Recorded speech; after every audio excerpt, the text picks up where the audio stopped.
സമൂഹത്തിൽ ഓരോ വ്യക്തിയും ലഹരി വിരുദ്ധ പ്രവർത്തനങ്ങളുടെ സന്ദേശവാഹകരാകണമെന്ന് മാവേലിക്കര ഭദ്രാസന മെത്രാപ്പൊലീത്ത എബ്രഹാം മാർ എപ്പിഫാനിയോസ് പറഞ്ഞു. കായംകുളം കാദിശ കത്തീഡ്രൽ കാക്കനാട് OVBSന്റെ ജൂബിലി സമാപന സമ്മേളനം ഉദ്ഘാടനം ചെയ്യുകയായിരുന്നു അദ്ദേഹം. സമൂഹത്തിൽ ഓരോ വ്യക്തിയും ലഹരിവിരുദ്ധ പ്രവർത്തനങ്ങളുടെ സന്ദേശവാഹകരാകണമെന്ന് മാർ എപ്പിഫാനിയോസ് മെത്രാപ്പൊലീത്ത പറഞ്ഞു. കായംകുളം കാദിശ കത്തീഡ്രൽ കാക്കനാട് OVBSന്റെ ജൂബിലി സമാപന സമ്മേളനം ഉദ്ഘാടനം ചെയ്യുകയായിരുന്നു അദ്ദേഹം. മുമ്പുള്ള കാലം ഒന്ന് ഓർത്താൽ നിങ്ങൾക്ക് ആർക്കും ഓർമ്മയിൽ എവിടെ നിൽക്കുന്ന പ്രധാന അധ്യാപകർക്കും പ്രായമുള്ള ബേബിച്ചാനും ഒക്കെ അറിയാം. ഇതെങ്ങനെ കഷ്ടപ്പെട്ട് കാക്കനാട് ദേവാലയത്തിൻ്റെ ഒരു ഭാഗമാക്കി തീർത്തുവെന്ന്.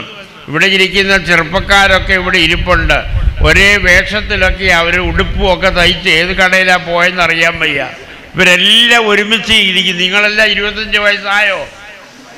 ആയില്ല. സൺഡേ സ്കൂൾ പഠിക്കുന്നവരാണ് ഇപ്പോഴും. അവരെ ദൈവം അനുഗ്രഹിക്കട്ടെ എന്ന് പ്രത്യേകം പ്രാർത്ഥിക്കുന്നു. എങ്കിലും അവർ ഒത്തൊരുമയുള്ളവരാണ്. അവരിടുന്ന വേഷവിധാനത്തിൽ പോലും ഒത്തൊരുമയുള്ളവരായി ഈ സൺഡേ സ്കൂളിനെ സ്നേഹിക്കുവാൻ അവർക്ക് സാധിക്കുന്നുവെന്ന് കാണുന്നതിൽ വലിയ സന്തോഷമുണ്ട് മക്കളെ.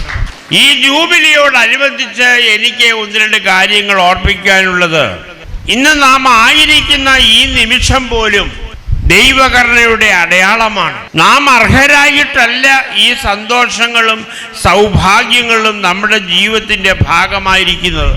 പിന്നെയോ നമ്മുടെ ദൈവത്തിൻ്റെ സ്നേഹത്തിൻ്റെയും കരുതലിൻ്റെയും അടയാളങ്ങളാണ്.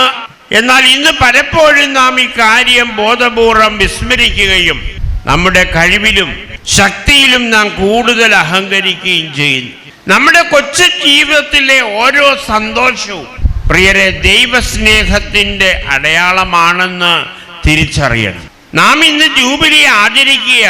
ജൂബിലി യഥാർത്ഥത്തിൽ ആഘോഷിക്കപ്പെടുകയല്ല വേണ്ടത്. ജൂബിലി നമ്മുടെ ജീവിത അനുഭവമായി മാറണം.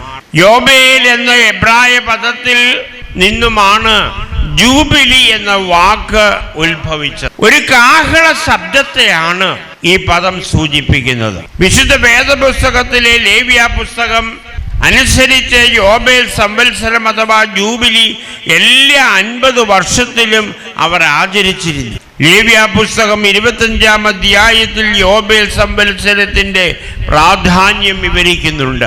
വികാരി ഫാദർ കോശി മാത്യു അധ്യക്ഷത വഹിച്ചു. OVBSന്റെ ആരംഭകാല അധ്യാപകരെ ചടങ്ങിൽ ആദരിച്ചു.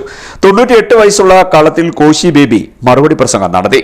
റവറൻ PD സക്രിയ കോർ എപ്പിസ്കോപ്പ, father KM Thomas, father Binu Isho, father Shamul Santhosh, Sunday school ഭദ്രാസന director Roy Shamul, Sunday school ഭദ്രാസന secretary Sunil George, Kayamkulam district inspector Thomas Varghese, മുൻ director John K Mathew, cathedral കൈസ്ഥാനി PC റോയ്, സെക്രട്ടറി രഞ്ജൻ മാത്യു, സഹസ്രോത്തര ദ്വിശതാബ്ദി convener advocate PC Ranji, superintendent Sunny Thomas, Riyan Varghese, Hanna Mariyam Simon, Thomas Cherian, Rosamma Yohannan, അധ്യാപക secretary Sheena Abraham, convener Alice Rijoy, jubilee convener Shibu Panikkassery, Ajo Mariyam Joseph, Shiny Biju എന്നിവർ സംസാരിച്ചു.